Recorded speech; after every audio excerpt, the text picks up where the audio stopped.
Bourbon, Broncos, and no BS.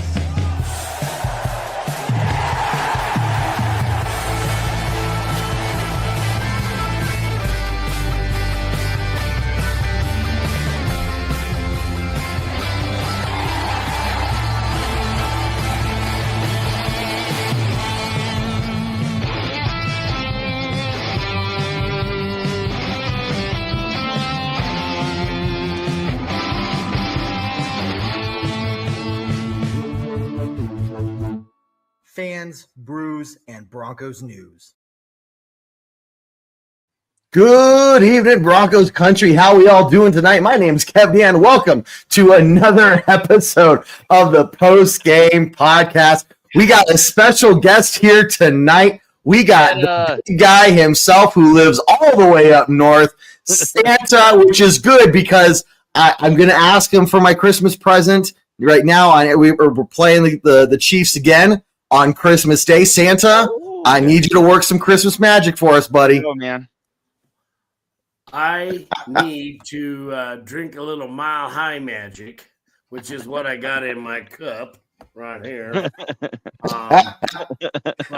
Santa drinks?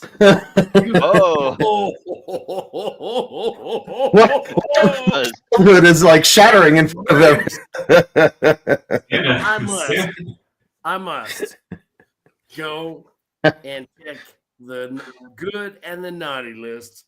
I think all you boys have mostly made the good list. All right. There we go. Mark? That was keeping me on my feet a little bit. The flag, man. Well, thank you, Santa. I appreciate it. Well, let's see. We'll get the flag man here in a second. Oh, there he is. Bye, Santa. I stepped away for a minute. Oh, there's Scott. Jeez. I stepped away for a minute. I love it. Well, guys, look, we got a fun show for all of us here tonight because the Denver Broncos did what I thought was not going to happen yesterday. I was wrong. I am sorry. I am ashamed. I have self-flatulated myself all day. Yeah. Flatulated. You don't say. Sure did. It didn't happen. Myself all day. There we go. Okay. All day long, because I did not do the one thing that I always talk about doing, and that's believing. I just didn't. I was in the wrong. I apologize to all of you out in Broncos country for letting you down.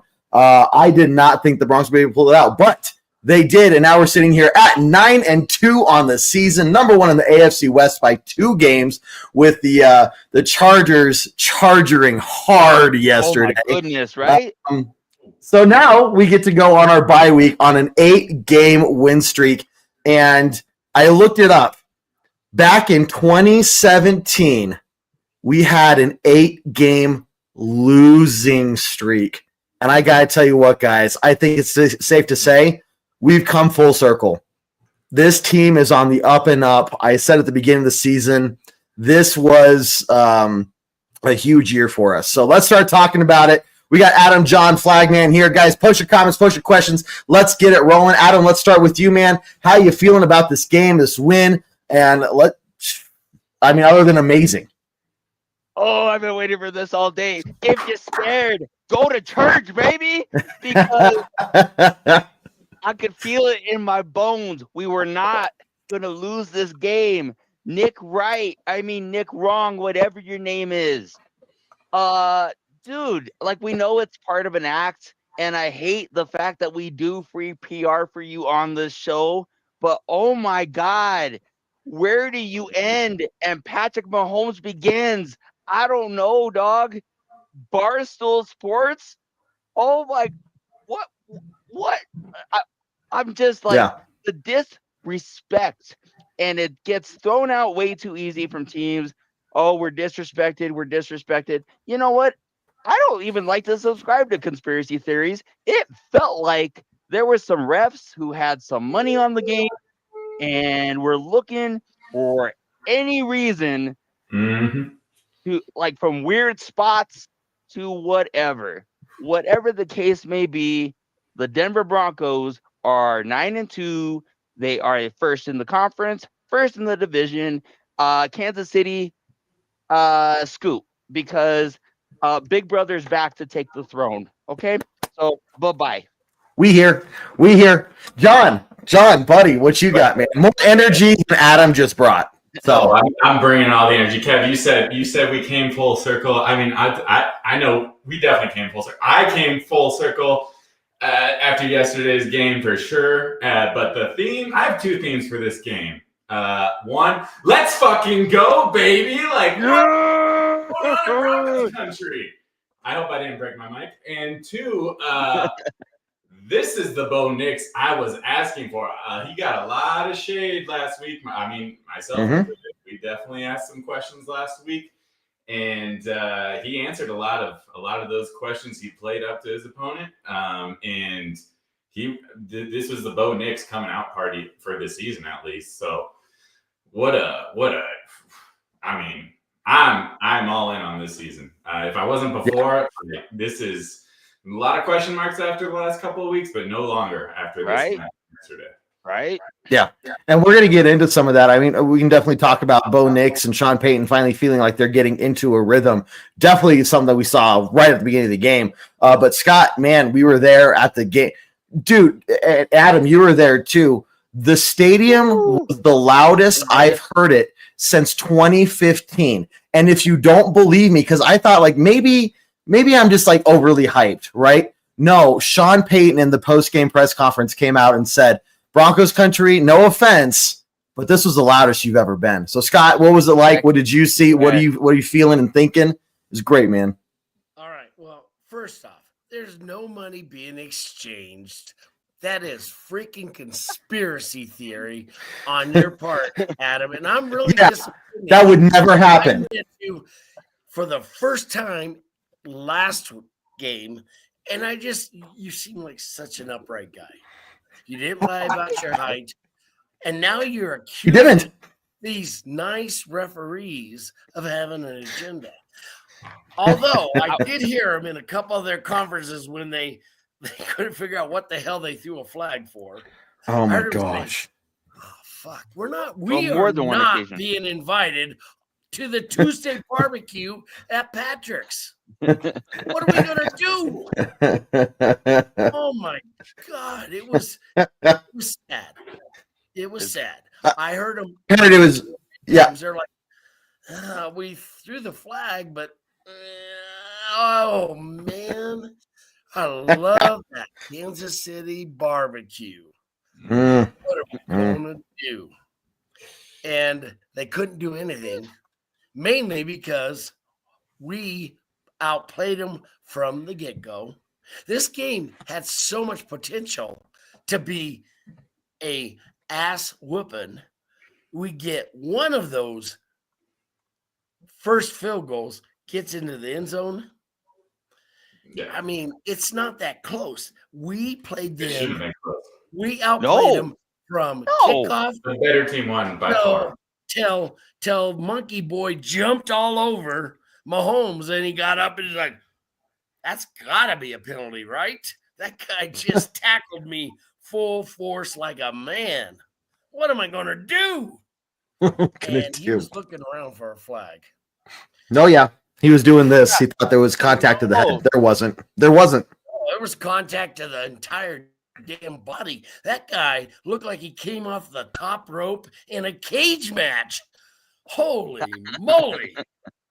He didn't want any of that. Come on, man. It was like The Rock just jumping on somebody. I mean, stone cold. What the hell? Man. It was great, man. Yes. The defense was just. And what about McMillan? What about McMillan? I mean, he got the one interception that was called back. Then he was like, no, I'm getting my pick. I'm getting it. And he got it. And then he got it. And then he got the sack to close out the game. Mahomes third and whatever. And basically ended the game for the Chiefs. You know, man. There were just so many unsung heroes. I was really impressed with how Sternad played. Yeah. I mean, he Yeah. stepped up. He was Yeah. actually really involved. So I like it. It is nice walking in that stadium because unlike you unbeliever, I deserve that. I can't fight against. I believe it. Or I deserve it. Damn cooler again. Come on. Yeah, I thought about that. Yeah, I thought about. I'm just gonna cross my name off of it and just say Scott. The only reason I don't have your chair is because it broke and you had I had to throw it away. Oh man. Hey, I had a good idea. Look, guys, there's a lot of good things for us to talk about today, and we are going to go through them because we deserve to go. There's just so much good to talk about. However, with every game, there are some bad things to talk about. So I'm going to set this up. I'm going to go first. I'm going to let you guys think about it. Instead of a bust of the week and best player of the week, I decided we would do Denver's disappointment of the week and the best Bronco. And so think about who you got here for a minute, but let me start with this. A few weeks ago, we demoted a very beloved player in Mitch Fabroni from top favorite down to the bottom and started calling him Jabroni Fabroni for a week. And he earned that back, right? He earned back his name and his good standing status, but he was replaced with Crap Daddy last week after the way Crawshaw was doing last week. So last week, Crap Daddy was Denver's disappointment. However, there was one player in this game that did something that just I'm not going to be able to forgive him until I see him back on the field again in 2 weeks. And that would be Talanoa Hufanga. Because attempted. I'm gonna say I don't like this segment. No. That attempted Why are you doing this segment right now? What the hell is wrong with you? Kelsey was so atrocious that it was like, where was the hard-hitting guy that we've seen all season? So my Denver disappointment this week is Talanoa Hufanga until he earns back his nickname. Go for it. That's a hard one. Well, look, when it's a good game and there's not much bad to go around, you got to pick something. Why do we have to pick something, Kevin? We just beat the Chiefs to get to 9-2. Why do we talk negative here? I mostly wanted to call him out for that terrible tackle because that was an embarrassment. And he's been playing lights out all year. Do you have to call him out? Fine. Who's your Bronco or who's your best Bronco? Because there's a lot of options there for that. John looks like he's ready to jump out of his chair. So I'm glad he doesn't know where I live. We're too far apart right now where he can't just show up at my door and punch my face in. That's true. That's true. You do. So enough about the bad. But I'm about to Hufanga through the screen into your room. If it's like the way he tried to tackle Kelsey, I'm not scared. Man, Kevin coming for next today. Oh my lord. He's a hater. Hey, I'm not calling him out for not being able to catch the football because he's had 4 near interceptions in 2 weeks, and that's fine. He's not a receiver. He's not a receiver. That's okay. That's fine, right? But when your job is to make people hurt from hitting them, and then you just like tap them on the shoulder, I'm not calling out. I don't know that I'm like disappointed in any one person per se. I'm a little disappointed that we are not trolling the Chiefs a little bit harder because, oh my lord, you have a team that's beat another team 16 times in a row, and it hurts your soul after a while because it's like this team found ways to lose those games, and it felt like the roles were reversed. In that 16 game streak, there were constant times of Denver playing even with Kansas City or being a little ahead, but it just seemed like everybody's waiting for the other shoe to drop. Everybody's waiting for that bad thing to happen. So Denver goes into the fourth, trailing again, and just, all right, I guess it's time to nut up, and it's time to win this thing. So my disappointment, we're not trolling the Chiefs enough. That's all. That's fair.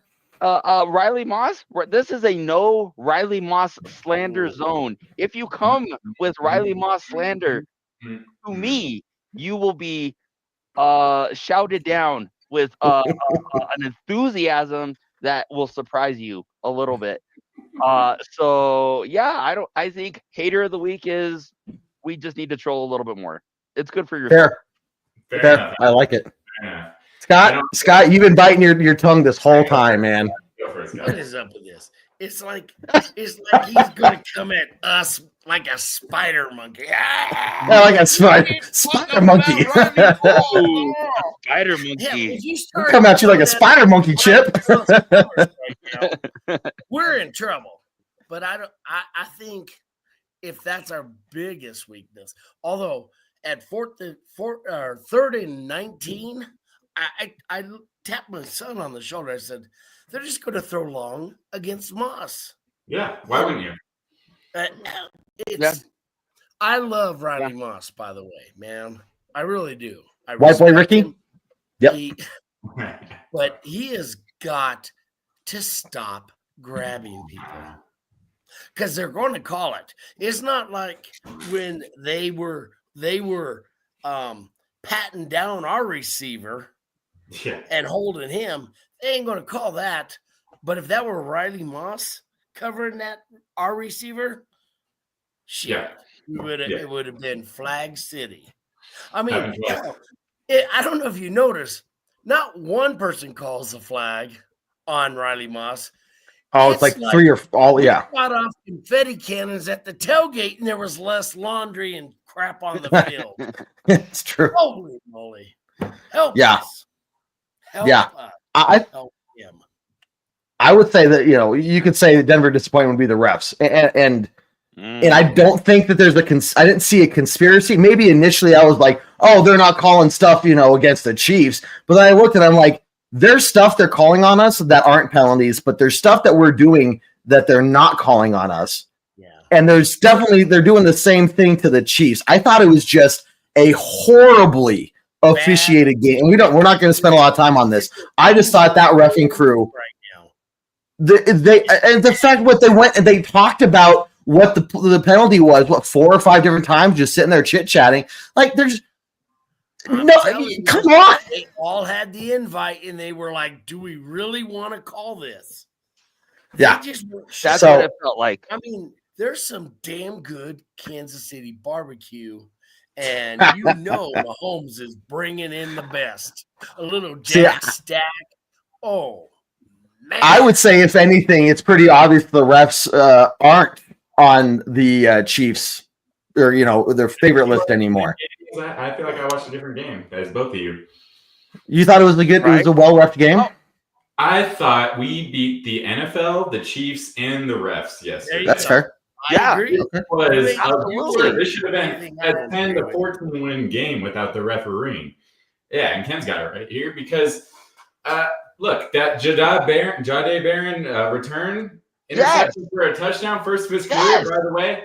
Bullshit penalty on Riley Moss. The receiver's route is taking him into him. That is not a call that's happening. 80% of the time, that call is not happening. The other 2 PIs on Moss were 50-50, I think, at best. The second one was probably a bit more. Was a little bit more. Yeah. I could see that one more. That first one, I watched it again today. The receiver's hand is on him as well. So you can make an argument that they're going back and forth. He's trying to push off on Moss. Moss is holding him a little bit. I would say that could be looked at as 50-50. Call one of those, I'm fine with it. But look, if I was the other team, I'm throwing the ball to Moss every single time because clearly the NFL is out to get Moss. And he is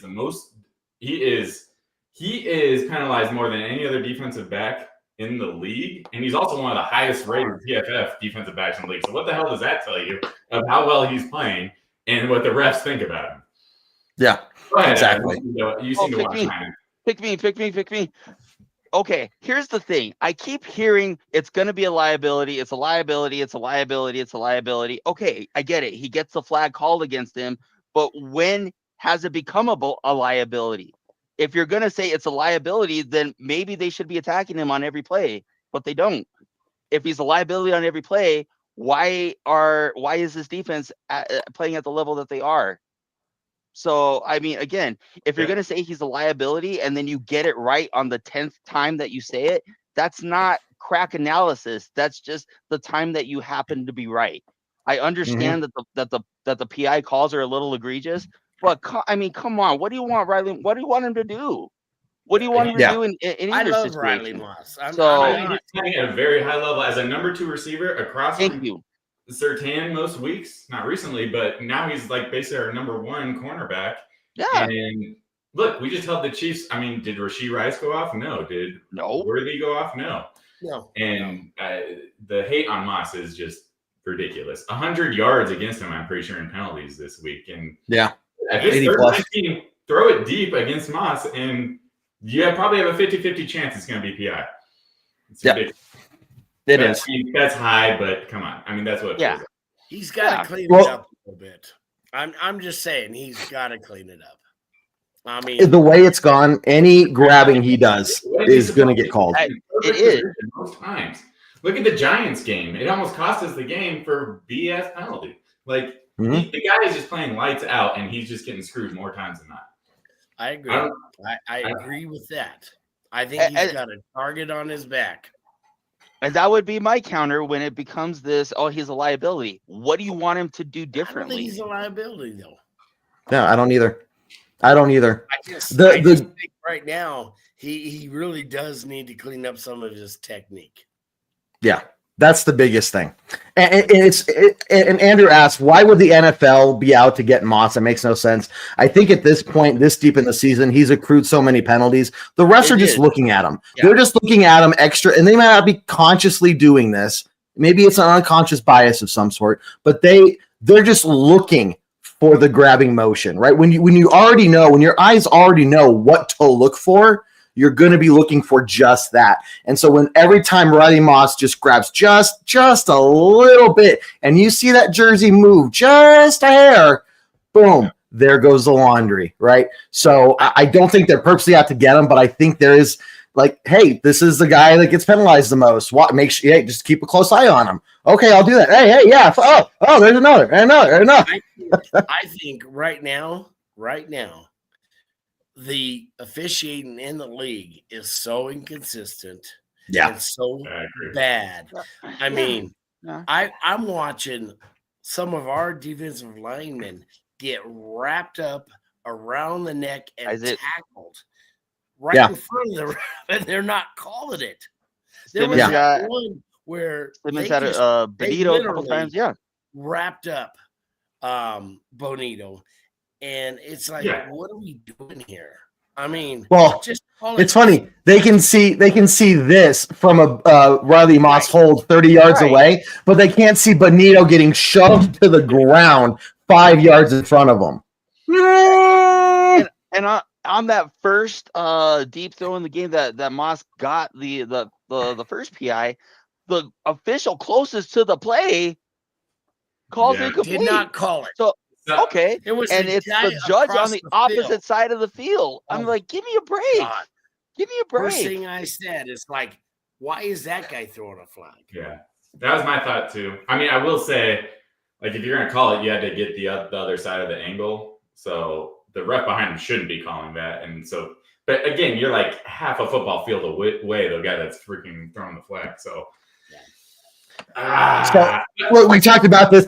We've talked about this enough, guys. We're coming up to halftime. I'll make sure we have plenty of other time. It's frustrating, though, because we see so many inconsistencies. But, John. One more point. And this is about why I think we beat the NFL as well in this game. Was the Bo Nix scramble to get a first down going into the end of the first half. And he clearly, by replay, by people in the stadium, gets the first down. You know, no review. Sean Payton calls a timeout. Still no review. I want answers to why New York isn't calling in to review that play. So I Yes. call bullshit on the officiating. Yes. I call bullshit on the NFL in this case. Yes. Yeah. Yep. And that is all I will talk about with the NFL and the referees for the rest of the show. That is good. Until next time, because Maybe. it's going to come Maybe. back up. Maybe. Until the next segment where we talk about it some more. Well, no, just in general, like, next game, like this is a problem, reffing across the league. But anyway, one thing. So I want to, before we go into halftime here, I want to start talking about this, and we'll finish up talking about it on the other side here. Let me read you off some numbers, and you tell me which quarterback is which. One quarterback is 29 for 45, 276 yards, and 6.1 average. The other is 24 for 37, 295, and an 8.0 yards per throw average. One of those two quarterbacks played better than the other. Which one was which? Hmm. I say number 2. I think the guy that threw the pick was this guy. It was Oh Bourbon. yeah, It yeah. was this guy. Look, Oh, say what you want. Bo Nix on paper outperformed Patrick Mahomes. Am I saying Bo Nix is Patrick Mahomes? No. Am I saying Bo Nix is a shoo-in for the Hall of Fame at this point? No. Right? But when you go out there and you play better than Patrick Mahomes does, that's saying something. Right? You can't look at that and say, oh, your quarterback shit. Yeah, well, what are you comparing him to? Because I'm comparing him to one of the best of all time here, and my guy did better. So what you talking about, Willis? But this combination between Bo Nix and Sean Payton, and again, we saw it this last week right off the get-go. We were worried about going 3 and out early in the game, right? We ended up getting points on the board in our first drive. The first time in a long time we've done that. And from that point on, it wasn't every drive, but there were a good number of drives where you saw this chemistry, this flow, that they're both on the same page. Bo Nix was making things happen. Even without a really strong running game, we only got 59 rush yards. We were able to make things happen. So, guys, from the offense, from Bo Nix, go around the horn here before we go into halftime and just share kind of what you thought from the offense side of the ball. And so, Scott, we'll start with you, buddy. You know what? I liked the fact that we were going a little more up tempo. right. We weren't doing as much. It didn't seem like we were subbing out every play. They were getting the plays in a little earlier. Bo Nix stood in the pocket when he needed to. Now, I still think we need to roll him out a little bit, give him out in space, and let him run a bit. But the line did a really good job for the most part. Yeah. And I liked the fact that, on those third downs, he stood in there and set his feet and delivered the ball with authority. That pass to Franklin down the sidelines, in the past, I would have expected to throw that a little bit higher and a little bit loopier, and Franklin's going to run under it. Oh man, he just drilled that ball right on him. And to Franklin's credit, he caught it because he's not been catching some of these. I mean, we are leaving so many plays on the field that I'm optimistic. And that's the thing. That's why I was believing and very optimistic going into this game, because I don't think we've even touched on our potential yet. We are leaving way too many big plays out there on the field. And I'm telling you, Santa Claus is going to deliver real soon. I like it. I like it, man. John, buddy. Yeah, I mean, Bo balled out, let's be honest. And look, Scott, I'm glad you brought it up as far as Franklin making the catches and the whole team. I didn't see nearly as many drop passes. I saw maybe one, maybe 2 drop passes this week. And I think we have to harp on Bo and his performance this week. I mean, Ken's right. He set his feet. The whole past week, everyone was criticizing him. He had happy feet. He doesn't look right when he's throwing. He's too anxious, blah, blah, blah, blah, blah. And I think as much hate as Bo got in the last week, it wasn't all his fault. right before. There was a lot of drop passes in the last few games. So the whole offense just wasn't clicking, which is, I think, why we have to give Bo so much credit this week, because the offense was clicking and he looked much more comfortable, and he felt like he was in a rhythm from the start.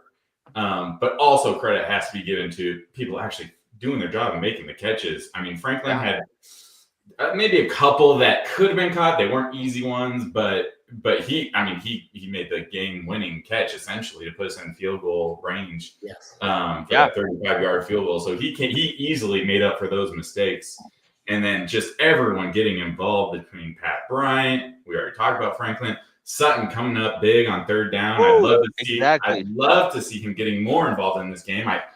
In every game, we can't seem to make that work. But he had, close 59 yards because I know that because I had him. I bet that he would have 60 or more yards. Oh. So, Ouch. That 1 yard short. You can't find one more yard. Come on, Sutton. But everyone's getting out there. McLaughlin, first time we've seen him all year, and he was running with some fire in his belly yesterday.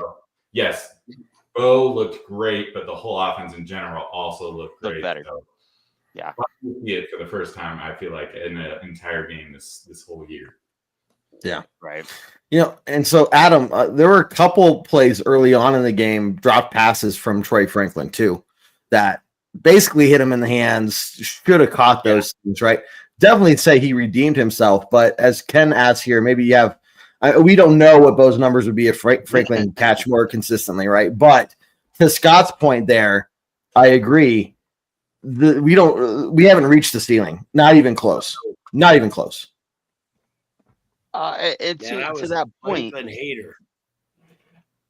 To that point, I think one of the things, the biggest characteristics that separates the good from the great from the special is what you do on third down.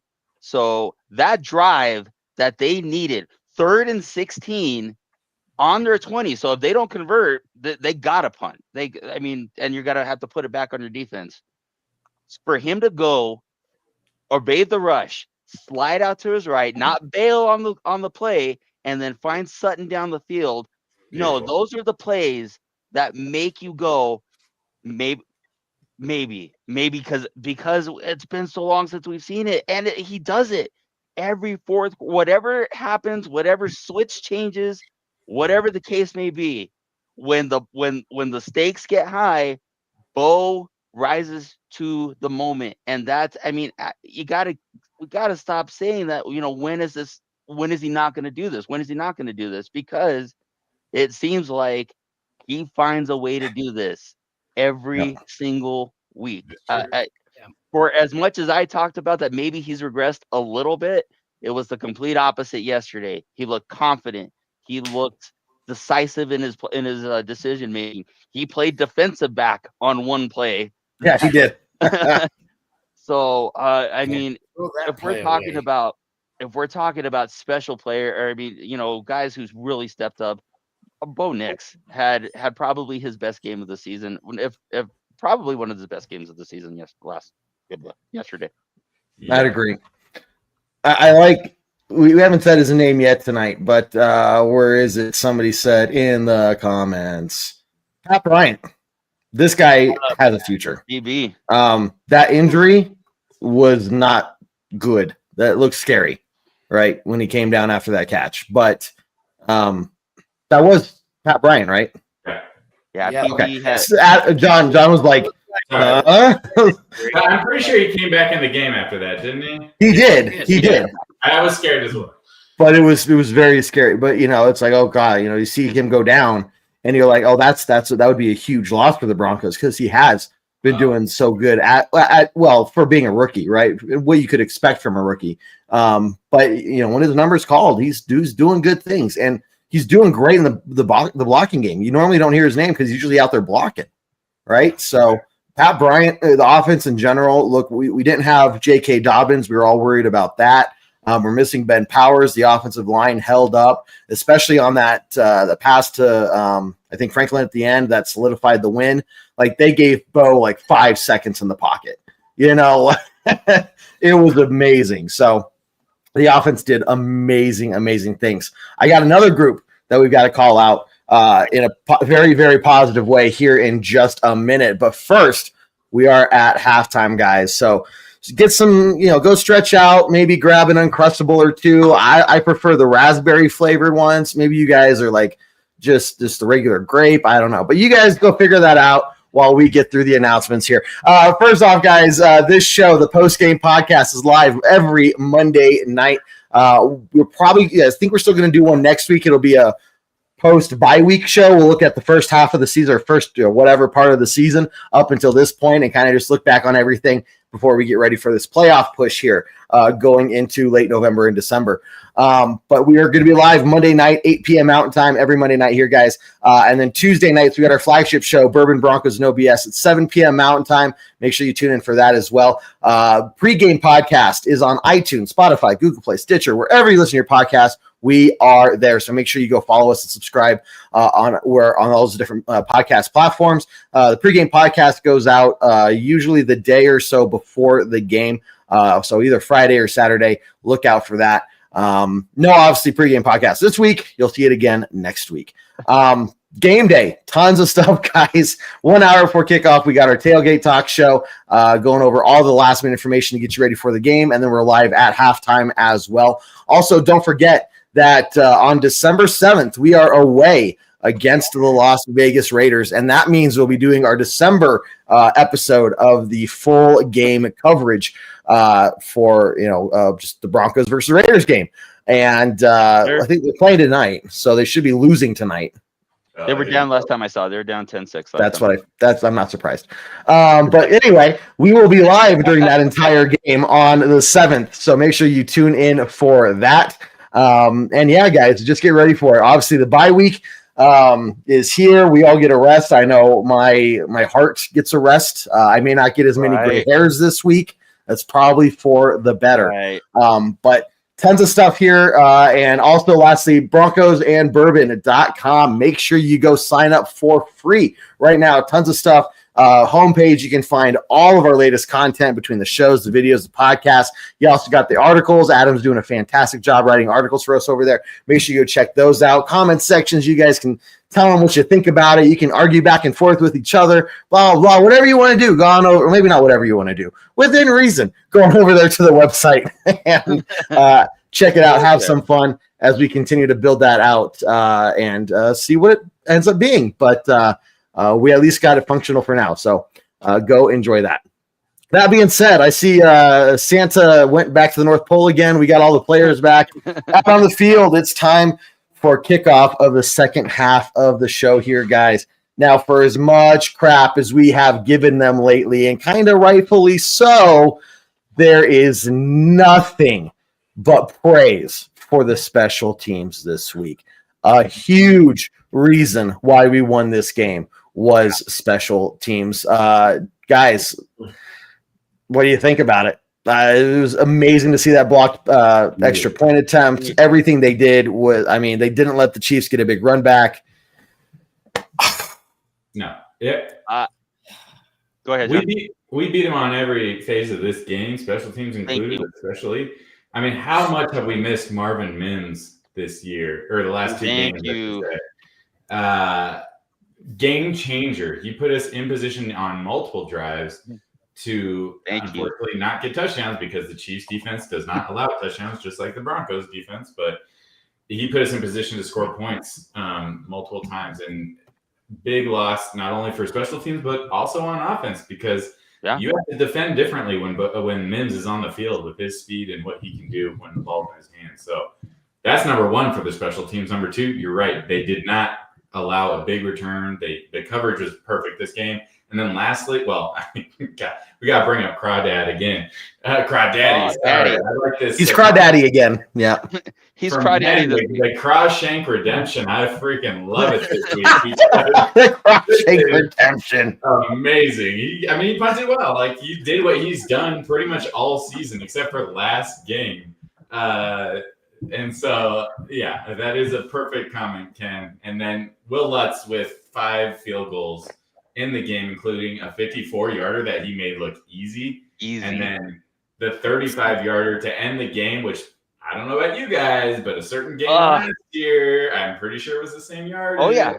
So, no, I mean Lutz was lights out. He's been pretty great this year. He's had 3 missed kicks. 2 of them might have been liabilities, but he's still been pretty automatic compared to other kickers in the league. So special teams killed it. I love it. I mean, the fact that Crawshaw had a couple punts where he's been able in multiple games this year where he's flipped the field for the defense. So, I mean, it's been in years past where even where we've had good defenses, sometimes that they haven't always been able to capitalize on some of the field position stuff. That hasn't been the case this year. Crawshaw, I know, had one where he put him all the way back to the 10. Yeah. And I think that was the drive right before they punted to basically send it back to us. So, I mean, you have that.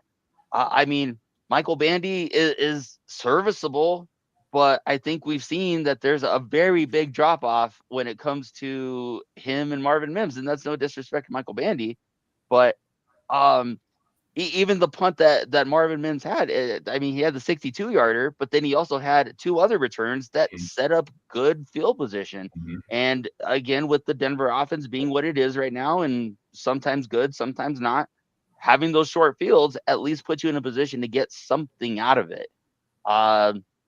Combine the block kick or the block PAT, which is just karma for everything that happened this time last year.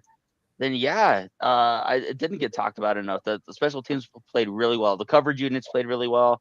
For as much as they've been maligned, they deserve praise for this one because they had a great game yesterday. Yeah, Mims had a 24-yard return. This is when you're talking about, Adam. Yeah, and this is when we were down by 3, and this set up the tying field goal. He put us at the 45-yard line. Our 45-yard line, so we needed 10, 15 yards to get in field goal range, and that was all because of Mims. And then obviously the second score. And then I didn't bring it up. I'm sorry, but the Crum block may have been, I mean, definitely his play of the year, but that changed the game a little bit because a field goal ties it. And I don't know, maybe we go for it on 4th down if we're down by 4. I don't know what the yardage was. It would have been a 6-yard. 4th and 6, I don't know, maybe not, but we'd be down by 1. It would be 20-19 with 4 minutes left. So that was a game-changing play too. So sorry, Scott, not to jump on your. That's all right. I haven't missed somebody as much as I missed Marvin Mims since my beautiful, beautiful wife took off to go to Chicago for a weekend. To do some work. And that's awesome. I don't know where this is going, Scott. Yeah, I'm just telling you, I'm very too. happy he's back, as I was, which is why I now probably have 3 kids. But I'm just happy he's back. It's been, I tell you what, you never know what you have until it's gone. And I loved it. And, the punter, I hate punters, by the way. Punters are people too. That man, other than last week, has been money. And I love it. He's been we have not had a guy that will flip the field the way he has probably since, I don't know, freaking Luke Prestridge. I don't know. At least we weren't putting. We didn't have a Ray Guy on the other sideline this time. I mean, it has been nice to see him get back and rebound the way he did. Yeah. And I love the fact that we kicked him in the nuts, just like they kicked us in the nuts a year ago. Almost probably to the day. Yeah. Well, not just to the day, and we haven't mentioned this yet, but that game-winning field goal was from 35 yards away. I know. Just like last year. I think I did. You know what? Oh, you were talking earlier? You said something? Offense Oh, that's not nice. to I get it. just I have get a it. 4-minute drive to end a game. We have not had that, not in years. We did last year, and then we screwed up by giving a block away.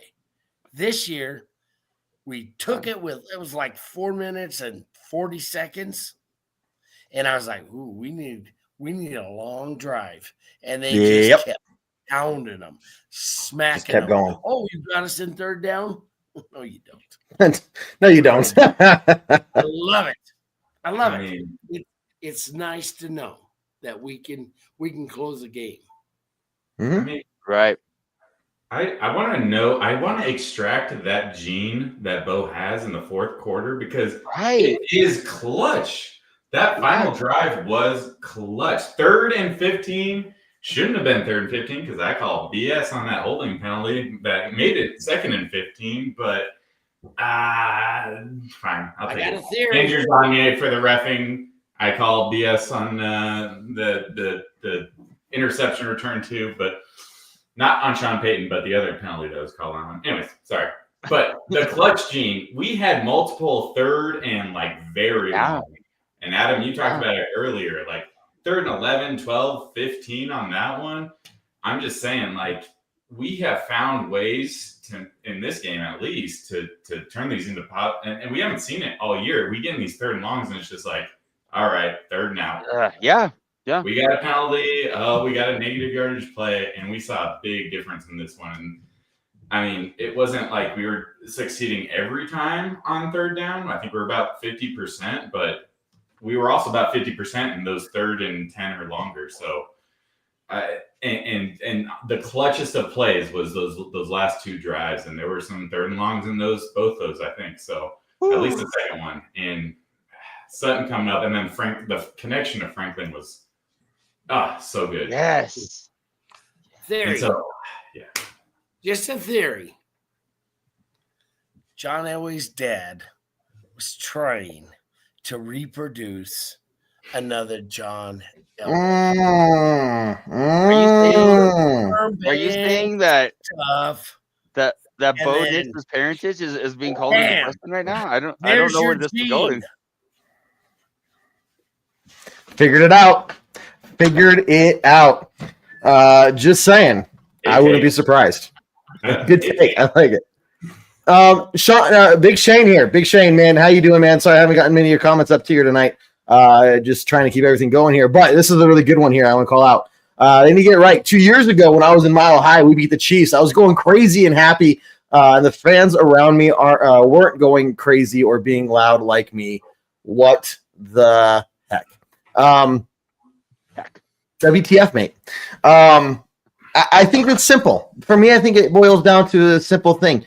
You go back to you look back how we felt when we had the 5-game win streak this year. Go back to 2 years ago when we had a 5-game win streak. Wouldn't you say something felt different between those two situations? When we were on a 5-game win streak with Russell Wilson, I mean, it was great, but did we have any real faith that what we were seeing was going to translate into anything substantial? I mean, he was still holding on to the ball. He was taking sacks left and right. It didn't pass the eye test. A lot of the questions we had weren't getting answered or getting answered negatively, right? And so I think when we had that situation, we beat the Chiefs 2 years ago with Russell Wilson, it was like, yeah, that was great, but so what? Here we have a situation where we have such real hope for this team moving forward, right? We see a solid future with Bo Nix, and we see that the Chiefs are not going to win the division this year. They're just not. So I got to tell you, this is, we just feel so different. And I think the culture and the atmosphere around this team is just so different from 2 years ago. So Shane, look, you're right, man. I'm not saying you're wrong, but I'm saying it's so different now from what it was 2 years ago. I mean, talking about a culture change, I think I read somewhere today that, I mean, the last 5 games, Sean Payton is either 4-1 or 3-2 against the Chiefs. And again, I don't think that we talk. I mean, obviously, it's hard to talk about when a team beats you 16 times in a row. it's embarrassing. If it's embarrassing for the fans, I can't even imagine what it is for the franchise. And it also corresponds with probably one of the lower points that this franchise has been. So now that, and I give you a hard time, Kev, but your sentiment was not the same. Was like a lot of fans, even talking people out when I'm going to the gym or anything like that. Of like, oh, it's the Chiefs. What are we gonna do when the big bad Chiefs come? And I'm like, guys, these are not the Chiefs of 2 years ago. And you know what? We're pretty damn good. So Yeah. I felt like I was getting feisty, and I was like wanted to strap it up, and I'm like, no, F those guys. We're gonna ball out, and we're gonna play, and we're gonna, in spite of the refs, in spite of everything that working against us, still found a way to win in the way that we win games. And yeah, is it a little hard on the ticker sometimes? Sure, but I'll take it. It's a lot better than these heartbreaking losses to Kansas City that you just can't explain, and you it can be better, and now it is better. So yeah. Love it. Hey, you kind of mentioned a good topic here that I will move on into to make sure we have time for it, because we haven't talked about this yet. Another thing we've talked about lately over the past few weeks was Sean Payton and his play calling. And on this show, on the other show, lots of back and forth here, right? But Sean Payton does seem like he had a really good game called there, with the outside of like what Sean says here, that one weird jet sweep reverse cross fade swing route thing, whatever. But yeah, Sean Payton, like what I couldn't have asked for really anything different from what he did. I know somebody asked earlier if you thought we ran the ball enough. I mean, we ran the ball enough to win the game, right? Yeah. Like we didn't have to win more here or run more here.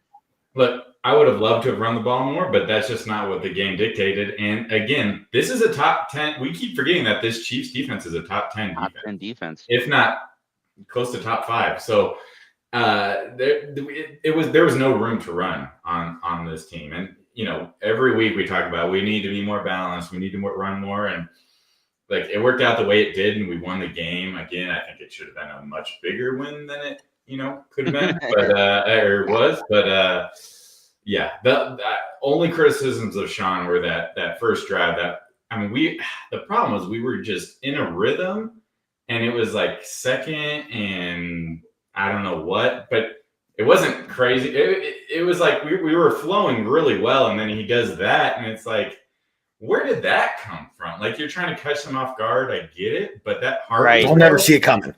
Bo Nix had to play defense. If Bo Nix didn't play defense there's a good chance that's a touchdown the other direction.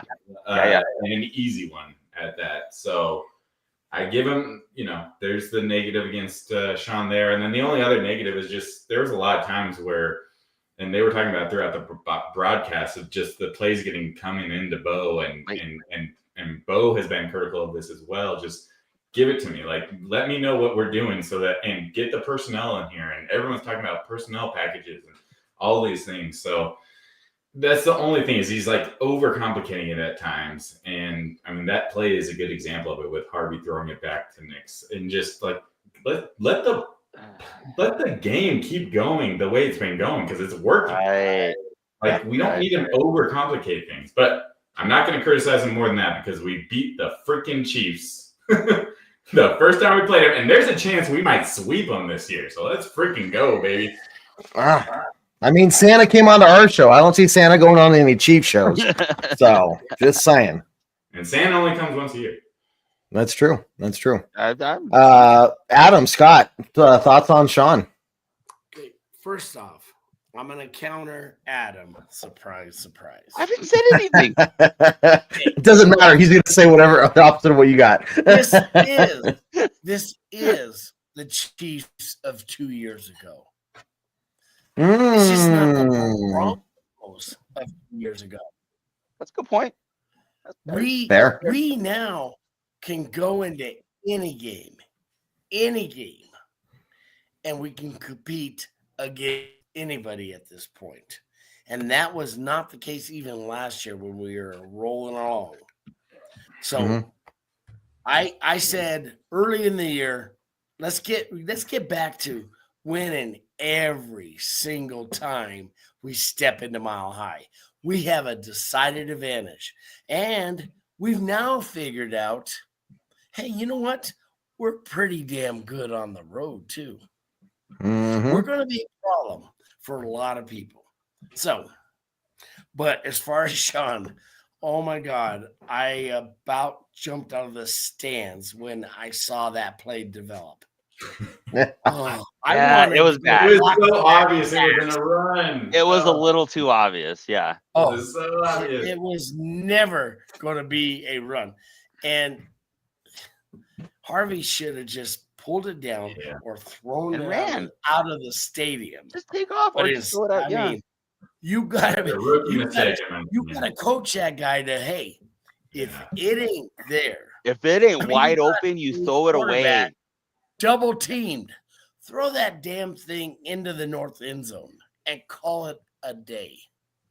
I Mhm. don't know what they're doing there, but I think it was a Sean rookie really mistake. did do a good job Mistake.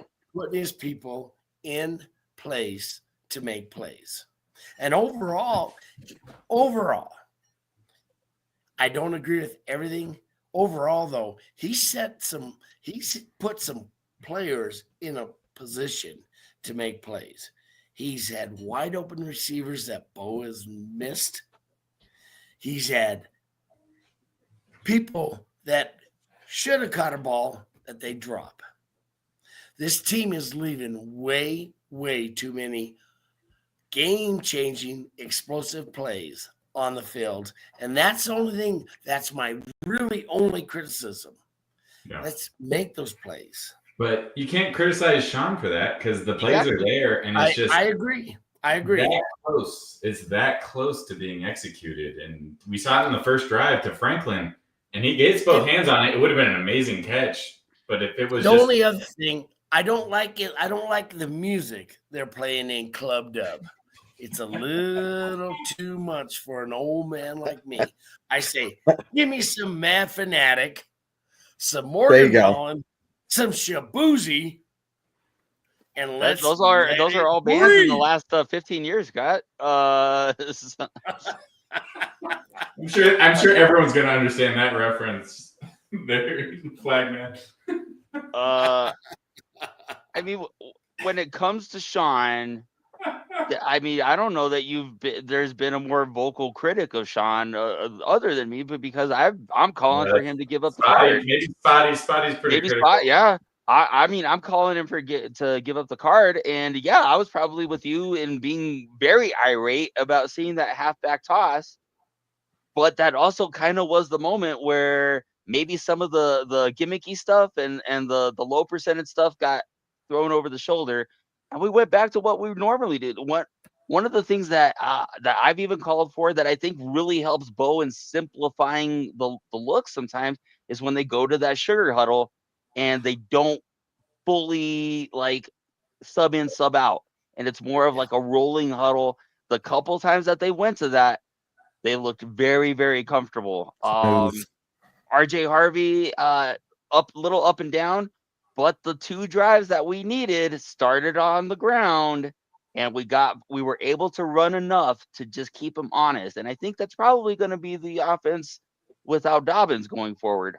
So again, we called out the special teams when they don't play well, and I think you can call out Sean when he doesn't call a good game.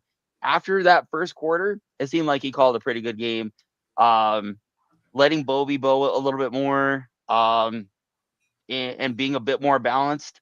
So I feel like, good Sean Payton made an appearance on this game, and I don't have to lose my mind over, wide receiver option passes on 4th and 1. So, I mean, I had one play criticism of Sean in that first quarter. The first quarter was, and we had the first drive, we haven't brought this up, but we got in field goal position, like working on a touchdown in that first drive, and we haven't seen that all year. And we saw only that last year of these the scripted plays working for a touchdown or a field goal at a minimum, and we haven't seen that at all this year. And so to see that in this game was awesome because I'll be honest, when we received the first kickoff, that's pretty good. No, it'll be you're right. it'll be my closing thoughts. Don't you worry. Don't you fret. When we got that first kickoff, I was a little nervous. And then we actually looked like we knew what we were doing, which we hadn't done on the first drive most of the time. Yeah. I think it's about that time. No, it's great to see the guys go out there, and as Sean said, they would have chosen to receive the ball first if they had won the coin toss. So we won. No, it was good. You believe him or not? That's what he said. So I don't know how you would lie about that, but maybe he was. Throw people off. I don't know. Either way, this was a game where everybody showed up to play. This is a game where you look at it and you say, if the Broncos did this every single week, we wouldn't need to be coming back from 33, or 19-0 down in the fourth quarter. It's great that we can do that. It's great that when we're in a bad position, we don't have to sit there and be like, well, might as well time to leave the stadium because we know how this is. And to the couple that left the stadium with about 5 minutes left in the fourth going, the Broncos just can't beat the Chiefs and the refs. Oh, man, this is why you don't leave. This is why you don't leave. That actually happened. That's ridiculous. Yeah, they were leaving. Bags and everything. We can't beat them. The game's not. Oh, okay. It's not over. It's just not over. Everyone did what they were supposed to do. And again, if this is year 2 of the rebuild, if this is the foundation of what we're building this team off of, it goes back to Scott what you said. We haven't even come close to hitting our potential yet, and it's just going to get more exciting from here, guys. Anyway, that being said. It's getting close to that time. So we have some closing thoughts coming up, but don't go away yet. You're going to want to stick around for the closing thoughts because Adam will give you the secret for improving your fuel efficiency in your car by an entire 2.7%. So stick around. You're going to want to hear this. But first, guys, again, remember tomorrow night, we are live at 7 p.m. Mountain Time for the Bourbon Broncos No BS postgame or Bourbon Broncos No BS flagship show, breaking down everything we saw from this last week, closing out that, and then just kind of talking about what the Broncos need to do heading into the bye week and reviewing the season and all that good stuff as we get ready for the bye week ourselves. So get ready for that, guys. We'll see you there tomorrow night at 7 p.m. Make sure you check out broncosandbourbon.com for all of the articles and all the other cool things we got going on over there. Adam, again, is doing a great job. And it's a fun site. It's new, but I think it looks okay, and we're building it out with no professional help whatsoever, which will maybe explain some of the issues that we are having with the site, but just little bugs here and there that we need to tweak, but we'll get that for you guys. But again, guys, thank you so much for being in the comments and being here all show and everything, but let's get into these closing thoughts. And Adam, we'll start with you, man. Like how you were telling me before, like this is a secret that you found, like a life hack or something. 2.7%, that adds up over time, man. I mean, it does. Maybe I blacked out during that moment where I was explaining this. That happens sometimes. I don't know. You can read into that what you will. But however, I don't need to explain my Adele fandom. And you know why? I'm more of a man for saying that. You want to know why? Set fire to the rain. There's a fire beating in my soul. How does that not move you when Taylor Swift's lyrics sound like a 16-year-old girl's diary? All right. What other things? Because they are. What other things suck about Kansas City? Let's try Arrowhead. There's one entrance in and out, and I guess that's fine in Missouri. Here in Colorado, where people live. We have different ways to get to our stadium. Let's talk about crowd noise. I've been to Arrowhead. It was okay. It was fine. It got a little rowdy sometimes. But yesterday, I saw lots of orange. I did not see whole sections of Chiefs fans there. They were little pockets, cowering behind their jerseys and their Kelsey, Mr. Tay-Tay or whatever you want to call him now. Mr. Tay-Tay. So, as far as I'm concerned, I don't have to defend my Adele fandom. Okay, I sure as hell think everything about Denver is better than Kansas City, including our football team. John, I leave it to you. Well, first of all, I am at times a conspiracy theorist. And Kevin started this with 2.7, which I thought was interesting. Gas mileage. I don't even know where you're going with that. 2.7, Kevin. And Percent, I think negative, at times recently. And I don't like where this is going. 27. J.K. Dobbins out for the year. Or dare I say, the other 27 of the Broncos. Didn't do that on purpose, but maybe I did. And I don't appreciate that, Kevin. So let's go, man. You need to right your brain, sir. You need to change up your med schedule. And I'm going to too many Broncos games and screaming too much because doing this too much. I think the brain shaking is catching up to me. A very interesting number for you to pick. And it was a decimal point in there, too. It was. Very specific. Any other two-digit number. And throw in a decimal. Where are we going? Scott. At first I didn't know where I didn't know where Adam was going at first, but I love it. Adele, the lyrics, you can't compete. I got beef with Kansas City fans, man. They just don't. We'll offline about this. We'll offline over this. But I was feisty. When we're talking about lyrics between Adele and Taylor, go look at Taylor Swift's lyrics and look at how many songs that she rhymes the word bar and car, and it is literally every song, it seems like. So I'm just saying, I think those two words don't rhyme. They don't even start with the same letter. I'm just saying, Adam, you have a point. Thank you. Thank you. I'm on board with your take as well. So thank you. As for the Broncos, back to where we're going. This was the most complete game by all facets of the game, including coaching. Frankly, we outcoached them. We outplayed them at every level, but we outcoached them at every level as well. And it was a good team. Usually everyone's like, well, you outcoached them, you did all the right things, but it wasn't a good team. If you're going to tell me the Chiefs are not a good team, I get it. They're 5-5, but look at the Chiefs play the game. You know they are a good team. And I'm sorry they're having a bad season, and hopefully they're going to not make the playoffs because that would warm my heart more than Flagman Santa Claus can. But I'm sorry. You can't deny the Broncos at this point after this game. The criticism for the last few games, I get it, especially on the offense and the special teams. But here we are, and we rose to the level. And this is about the time last year that we saw Bo kind of go off a little bit, And would you say that's because there was a lot of pressure this time of year last year, and he likes that? I don't know what you're trying to insinuate, but yeah, sure. He lives up to it.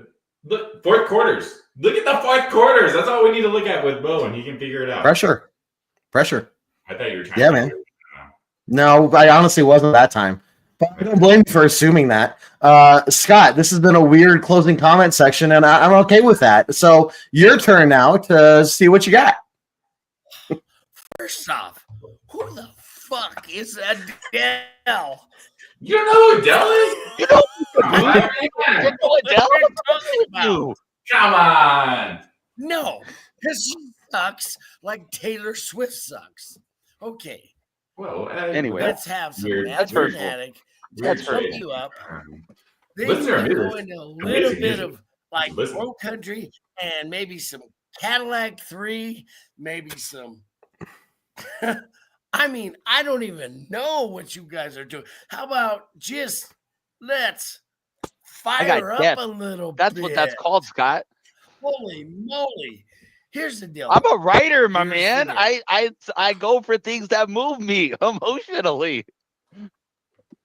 You know what? Whoa! Try some prune juice. That'll move you. A little true. bit of It is true. Metamucil That is or something like categorically that. true. That will Categorically. move you.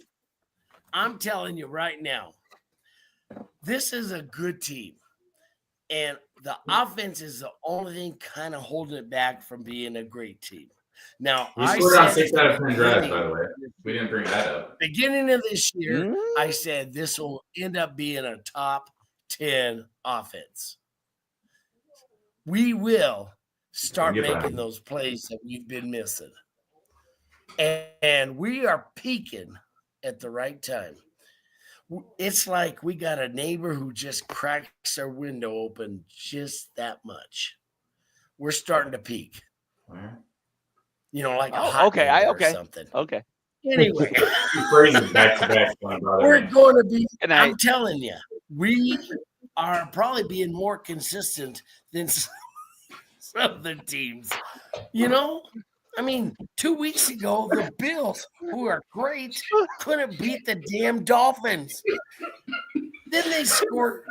Josh Allen scores 3 rushing touchdowns and 3 passing touchdowns.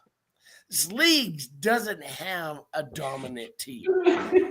They don't. We are going to end up in the playoffs, and we will make some noise. We're going to be a problem, as Sean said, for a lot of people.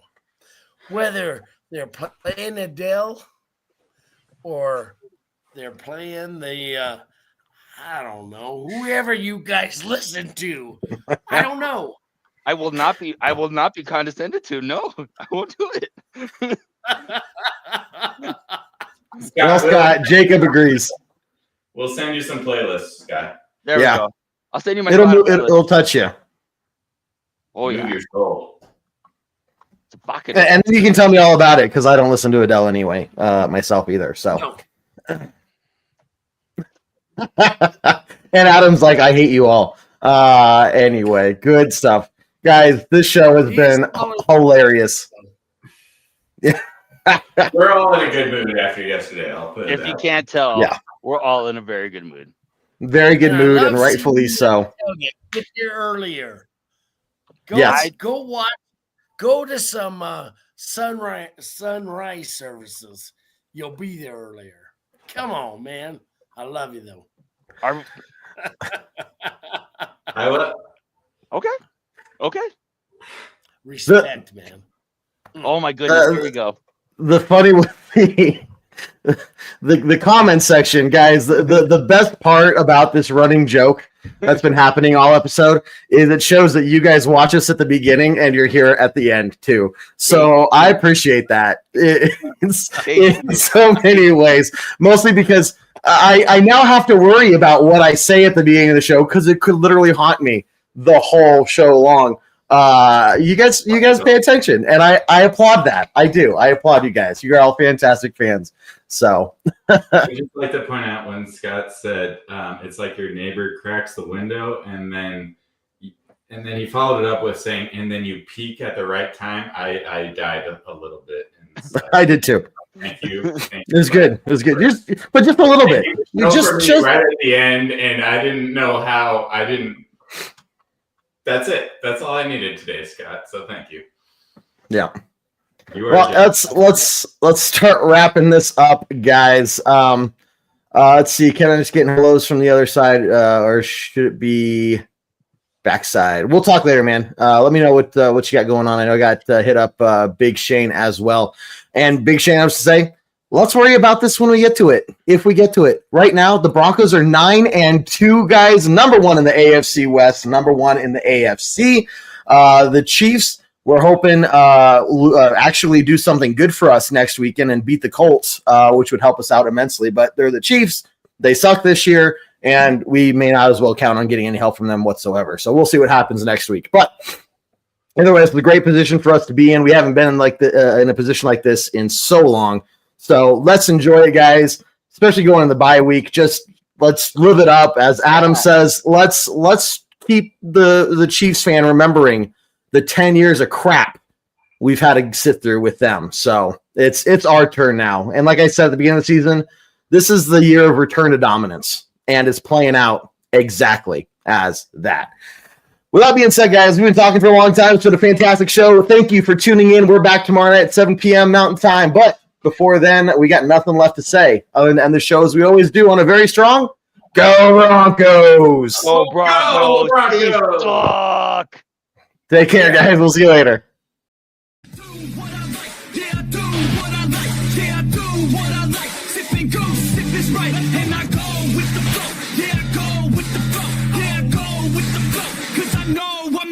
In the zone, here I go. In the zone, here I go. In the zone, here I go. Yeah, they know